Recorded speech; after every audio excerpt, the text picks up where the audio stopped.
Ito.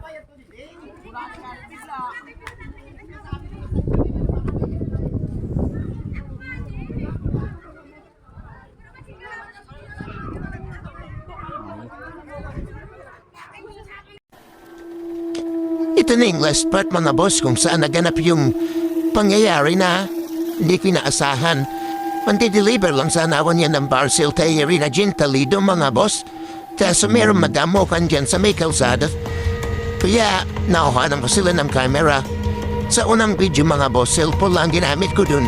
Pero dito sa part na ito mga boss, ay yung 360 camera na yung ginamit ko. Yan makikita natin dito mga boss, sa may parting unahan sa gilid.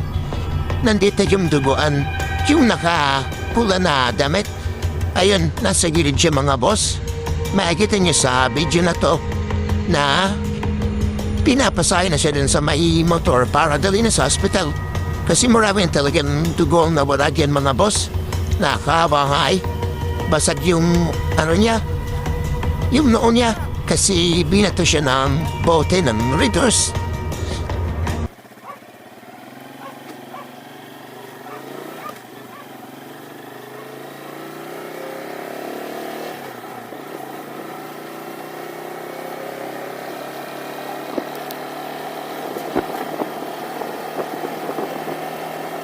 Grabe ang nangyari. Iparatayan na ng ganap.